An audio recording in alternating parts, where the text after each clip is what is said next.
မင်္ဂလာပါကျွန်တော်ဒီစာပါဒီနေ့ကျွန်တော်ပြောပြခြင်းတဲ့ tutorial လေးကကျွန်တော်တို့ဒီ Protools မှာဟို revert တွေ delete တွေ effect တွေကိုကျွန်တော်တို့ကဒီ channel တွေမှာဓာတ်ရိုက်မထည့်ဘဲနဲ့အဲဒီ bus တွေခေါ်ပြီးတော့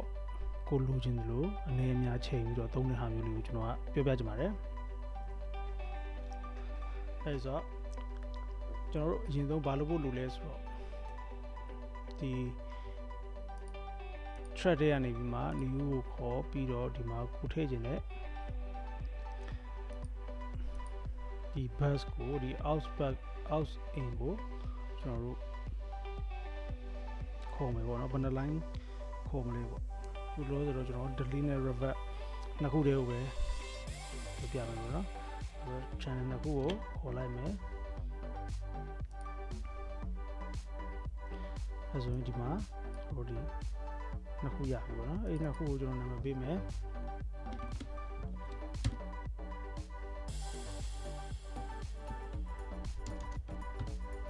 revert နဲ့ delete ဆိုရင်ကျွန်တော်နှစ်ခုပေးလိုက်မယ်နှစ်ခုပေးပြီးရင်ဘာလုပ်ရမလဲဆိုတော့ကျွန်တော်တို့ဒီ revert delete တွေကိုဘယ် line ကနေပြီးတော့အတန်းဝင်လာမယ်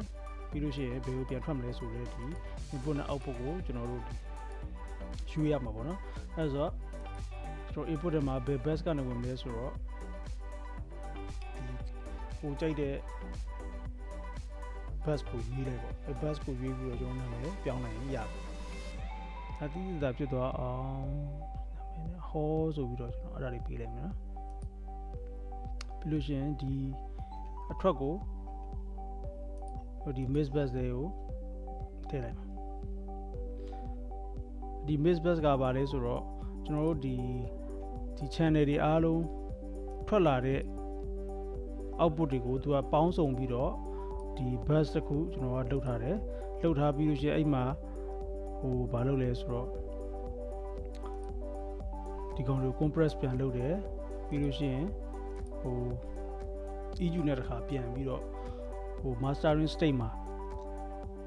ဘယ်လိုနေလဲပေါ့အဲ့လိုမျိုးကိုယ့်ကိုပြန်ပြီးသုံးသပ်လို့ရအောင်ဆိုပြီးဒီဟာလေးတွေထည့်ထားပြီးတော့ process လုပ်တယ်ပေါ့နော်ခါကြလို့ရှိရင်လည်း mastering process အထိကိုဒီ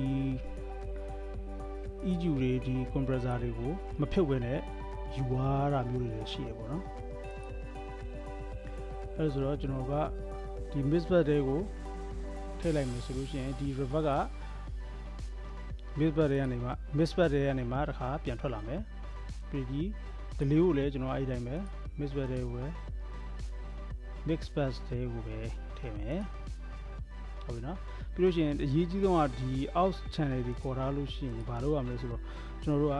ဒီ solo save လုပ်ရတယ်ဗျဘာလို့ဆိုတော့ကျွန်တော်တို့တခြားတစ် line ကိုဥပမာ vocal ကိုကျွန်တော်တို့ကဟို solo only ပဲနားထောင်ခြင်းတဲ့အချိန်မှာအဲ solo save မလုပ်ထားဘူးဆိုရင်ဒီ revert တွေ delete တွေကပါမလာတော့ဘူးအဲ့တော့ solo save လုပ်မှဒီကောင် solo လုပ်လို့ရှိရင်လည်းဒီကောင်နှစ်ခုကပါလာမှာပေါ့နော်ဥပမာအစမ်းလုပ်ပြမယ်ဆိုတော့ကျွန်တော်ဒီမှာ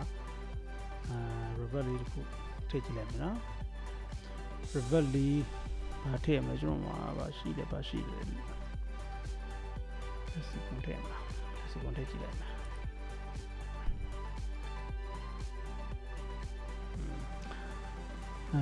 ဟုတ်ဒီထဲမှာထားရမယ်နော်ဘာမှမလုပ်တော့ဘူးပြီးတော့ delete ကိုလည်းdelete ကိုဘာထည့်ရင်ကောင်းမလဲ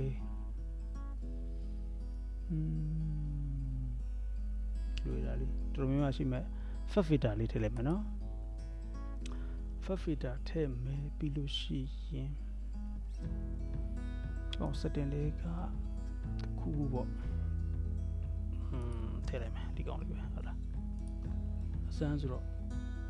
အဲဆိုဒီကောင်လေးကျွန်တော်တို့က input ကိုဘာရွေးပေးမလဲဆိုရွေးလိုက်မယ်ဒီမှာ delete ဆိုပေးလိုက်မယ် okay အဲဆို solo save လည်းလုပ်ပြီးပြီဒီ in တွေ out တွေလည်းရွေးပြီးပြီကျွန်တော်တို့ဒီဟို plugin လေးထည့်ပြီးပြီဆိုတော့ကျွန်တော်လှမ်းပြီးတော့ပို့တော့မယ်ဘယ်ကနေပို့မလဲဆိုတော့ဥပမာကျွန်တော် vocal ကနေပို့မယ်ဆိုရင် vocal ကိုသွားပြီးတော့ vocal ထဲမှာရှိတဲ့ဒီမှာ send ဆိုတဲ့ဥစားနေ channel ကနေပြီးမှကျွန်တော်ပို့ခြင်းတဲ့ကောင်ခုကရွေးထားတဲ့ hall ပြီးလို့ရှိရင်နောက်တစ်ခုက delay နော်အဲ့နှစ်ခုကိုကျွန်တော်ကထည့်လိုက်ပြီးလို့ရှိရင်ဘာလုပ်ရမလဲဆိုတော့ဒီစန့်စီကိုဘယ်လောက်များပို့မလဲပေါ့နော်အဲ့ဒါအပေါ်ဒီ fader ကိုတွန်းတင်လိုက်တာနဲ့ဒီ revert delay ကြီးဝင်ပြီးပေါ့အဲ့ဒီအချိန်မှာဘာအရေးကြီးလဲဆိုတော့ကျွန်တော်တို့ဟို pre ဆိုတာလေဒီကောင်ကျတော့ pre နဲ့ post နဲ့အခု pre ဆိုပြီးမနှိပ်ထားလို့ရှိရင်ဟို pre ဆိုပြီးတော့မနှိပ်ထားလို့ရှိရင်ဒီကောင် post ဖြစ်မှာအဲ့ pre ကဘာလုပ်လဲဆိုတော့ကျွန်တော်တို့ဒီ pre ကနေတင်ထားတဲ့ပမာဏအတိုင်းပဲဒီ reverse ကိုရောက်မယ်ဒီ vocal ရဲ့ main volume နဲ့သူကအကျိုးသက်ရောက်မှုမရှိဘူးဒီကောင်တိုးပဲတိုးဒီကောင်များပဲများဒီ pre နှိပ်ထားလို့ရှိရင်ဒီ fader ကပို့တဲ့ရာခိုင်နှုန်းတိုင်းပဲဒီကိုရောက်မယ်ဟုတ်ပြီနော်တကယ်လို့ပို့ဆိုလို့ရှိရင်ဒီမှာ30မှာပို့ထားတယ်ဆိုပါစို့ဒီ main volume ကတိုးသွားရင်ဒီကိုရောက်တဲ့ reverb ကလည်း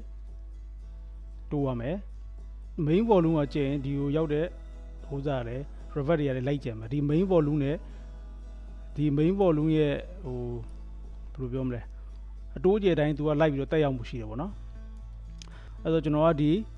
pre နဲ့ post နဲ့ကိုတစ်ချက်စမ်းပြမယ်ပေါ့ဟုတ်ပြီအခုလောလောဆယ်ကျွန်တော် pre နဲ့အရင်ပို့ကြည့်လိုက်မယ်နော်ဟုတ်ပြီအဲ့လိုဆိုတော့ပို့ပြီအခုဒီဟာက dry ငါအသက်ရှင်လဲစပြီနော်ကဲဘာမှမထူပါမင်းမပါတော့ပဲ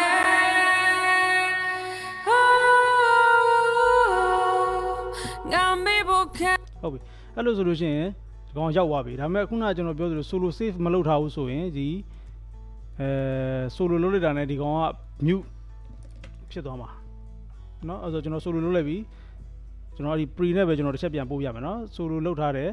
ဒီကောင် solo save မလုပ်ထားဘူးဆိုလို့ရှိရင်အဲ့ revert တန်ရောက်မှာမဟုတ်ပြကြည့်မယ်เนาะငါအသက်ရှင်လဲတကယ်ဘာမှမထူပါမင်းမပါတော့ပဲအဲ့တော့ဒီကောင် solo save လုပ်ချင်တယ်ဆိုရင်ဘာလုပ်ရမလဲဆိုတော့ကျွန်တော်တို့ဒီ keyboard မှာ control ရှိတယ် control နှိပ်ပြီးလို့ရှိရင် left click နှိပ်လိုက်တာနဲ့ဟောမှိန်သွားပြီအဲ့ဒါဆိုရင်ဒီကောင်က solo save ဖြစ်သွားပြီပေါ့နော်အခုပြန်ပြမယ်နော်ငါအသက်ရှင်လဲကဲဘာမှမထူပါမင်းမပါအဲ့ဆိုရင်ကျွန်တော် solo save ဖြစ်သွားပြီဒီ pre ဖြစ်တဲ့အတွက်ကြောင့်ကျွန်တော်ဒီ main fader ဒီ volume fader ကိုဒီ vocal ရဲ့ fader ကိုကျွန်တော်တိုးကြည့်လိုက်မယ်ဟုတ်ပြီနော်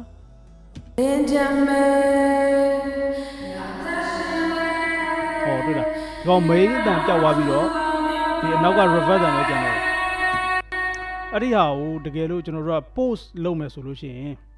ဘာလို့ဖြစ်မလဲပေါ့ဟုတ်ပြီကျွန်တော်ပြန်တင်လိုက်မယ်အဲ့ဆိုကျွန်တော် post ကိုထားလိုက်မယ် post ကလည်းဟိုအတန်တော့ကအတူတူပဲเนาะတင်ပြီ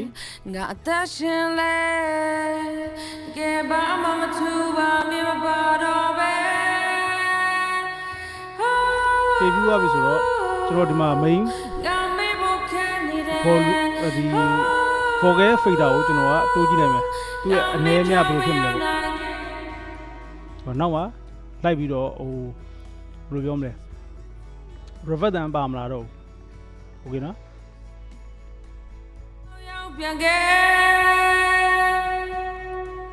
အဲ့လိုလုပ်တာ pre ဖြစ်တဲ့အတွက်ကြောင့်လို့သူ့ရဲ့ signal chain ကဘယ်လိုသွားလဲဆိုတော့ pre နှိပ်ထားလို့ရှိရင်ဒီ vocal fader ကြီးမတိုင်ခင်တည်းကသူကဒီ reverb တွေကိုဝင်မယ်ပို့ဆိုလို့ရှိရင်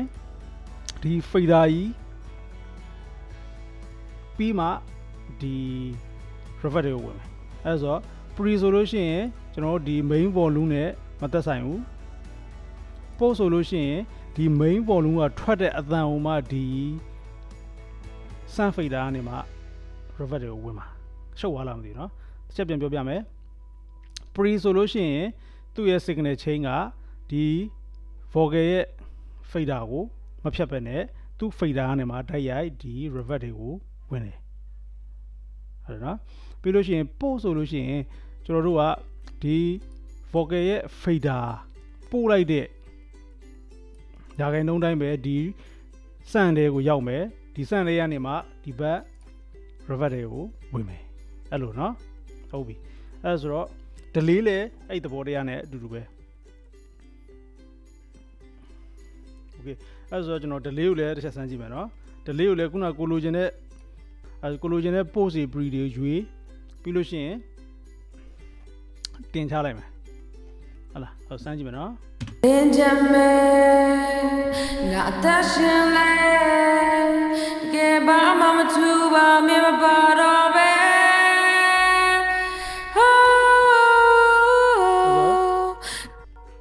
ကြားလားဟိုကျွန်တော် revert ကို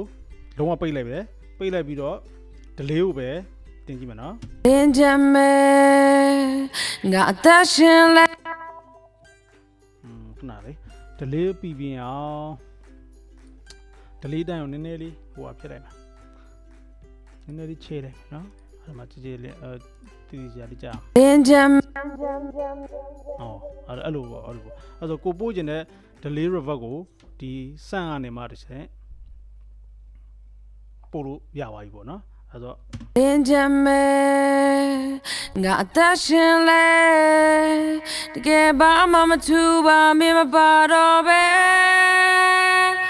ဘလောက်လှိုင်းကျင်လဲလှိုင်းကျလောက်လှိုင်းဖိတ်တာနေငါမေးဖို့ခံနေတယ်ငါမေးဖြောင်းမရနိုင်ခဲ့ငါမေးဖို့ခံနေတယ်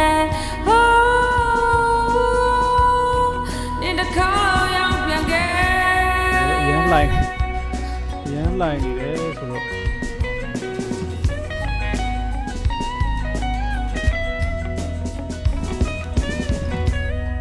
မျောလင်းကြမယ်ငါသက်ရှင်လဲကဲဘာမှမထူပါမင်းမပါတော့ပဲ